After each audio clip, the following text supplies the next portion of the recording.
Olá pessoal, todo mundo já ouviu falar sobre a raiva, não é mesmo? Uma doença viral aguda, progressiva e letal, assim é a raiva. Ela é uma zoonose, passa do animal para o homem e vice-versa, que atinge mais 55 mil pessoas ao redor de todo o mundo, todos os anos. Ao contrário do que muitos podem pensar, a raiva não atinge apenas cães, mas também inúmeros outros animais, como equinos, felinos, suínos, caprinos, ovinos e também animais silvestres. Na verdade, todos os mamíferos podem contrair o vírus da raiva, inclusive nós humanos. A raiva é uma doença infecciosa viral causada pelo vírus do gênero Lyssavirus. O vírus se instala e se multiplica nos locais onde houve a penetração. Depois, sobe pelos nervos periféricos até o sistema nervoso central. Após, ele toma um caminho inverso, se disseminando para vários tecidos do corpo. Um local de destaque são as glândulas salivares, que servem de local para sua transmissão até outro ser, através de mordedura, lambedura ou ainda arranhadura. O estudo da raiva se iniciou há mais de 100 anos. Inicialmente, se pensavam que eram parasitas ou protozoários.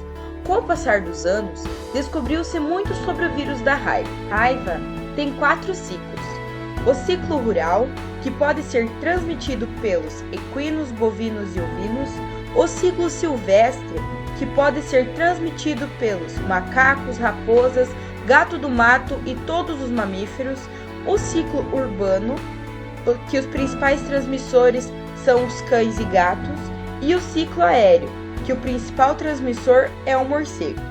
O ciclo aéreo da raiva tem uma grande importância para a manutenção do vírus, pois é assim que os morcegos hematófagos, que gostam de sangue, acabam contaminando os frutíferos. Os morcegos, que têm hábitos noturnos, passam a voar de dia, e isso é um indicativo de que ele está doente. Então, não tente espantar nem pegar, ligue imediatamente à vigilância, para que as pessoas habilitadas possam fazer a identificação desse animal e também a investigação de possíveis casos. É sempre bom lembrar que, por mais que os morcegos são reservatórios da raiva, ele é de fundamental importância para o equilíbrio do meio ambiente e que nem todo morcego porta o vírus da raiva. Portanto, não mate ou capture um morcego, até porque é crime ambiental. Identificar a doença não é uma tarefa fácil, mas vamos dar algumas dicas importantes para que possamos nos familiarizar com essa perigosa patologia. É uma doença que pode iniciar com sinais inespecíficos. Lembramos ainda que o cão infectado apresenta mais de um sintoma associado. Qualquer sintoma isolado não significa que o animal é portador da raiva. Na suspeita, deve-se procurar um médico veterinário. Agora, vamos falar dos sinais clínicos nos diferentes animais. Dos pets, os cães são os mais acometidos que os gatos. Acometem os animais de sangue quente, portanto, raramente vão acometer aves. Mas vamos começar falando dos gatos, que o início do sintoma é um pouco diferente que dos cães. Então, vamos lá. Começa com inquietação, miado anormal, vômito constante, salivação, cansaço, falta de apetite, fotofobia, que é o medo da luz, febre e hidrofobia. Após esses sintomas, irão apresentar a forma furiosa. O que seria isso? Já nos cães, a doença se apresenta na forma furiosa. Como possui como alvo o sistema nervoso central, os cães e gatos apresentam alguns sintomas como: os animais ficam inquietos, apresentam delírio ambulatório, o animal caminha em linha reta, sem apresentar noções de direção e referência, e não retorna ao ponto de origem. Atacam objetos, pessoas e animais que se encontram em sua linha de trajeto. Diminuem a fome, têm dificuldade intensa de engolir, inclusive água. Por isso o nome de hidrofobia. Salivação excessiva, latido bitonal, ou seja, ronco. Pupilas podem estar dilatadas ou contraídas. Falta de coordenação e perda de equilíbrio. Agora vamos falar dos herbívoros. Eles podem apresentar a forma furiosa, mas é mais comum apresentarem a forma paralítica, que tem esses sintomas: dificuldade de engolir e salivação, ataxia, falta de coordenação motora, estrabismo e nistagmo, quando o olho fica tremendo, incoordenação e movimentos fracos de membros posteriores, paresia e paralisia da cauda, perda de reflexo anal, paresia de membros torácicos, decúbito e morte.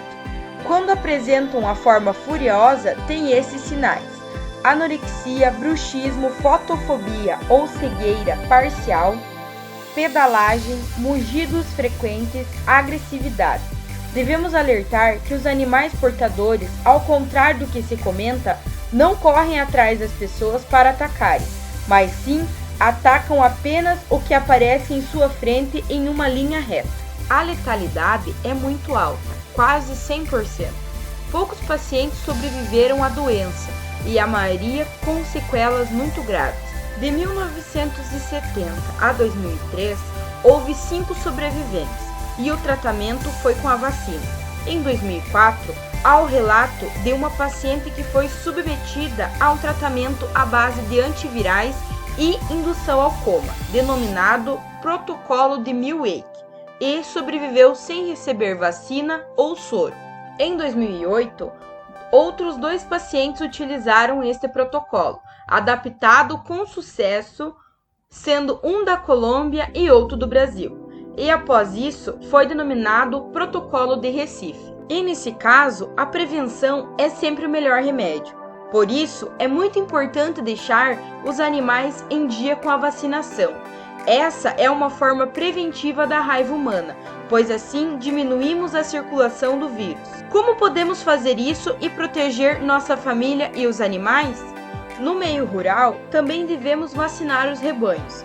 É recomendável a cada 12 meses. Isso garante que os trabalhadores das áreas rurais fiquem mais seguros.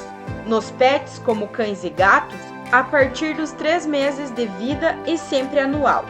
Lembre-se, se você tem algum pet não convencional, procure a orientação do seu médico veterinário de confiança para realizar a vacina. Nos humanos, o Ministério da Saúde recomenda a vacinação preventiva do grupo de risco. Tá, mas quem são essas pessoas do grupo de risco? Aquelas que trabalham diretamente com animais ou são possíveis de adquirir a doença. O que eu devo fazer se eu for agredido?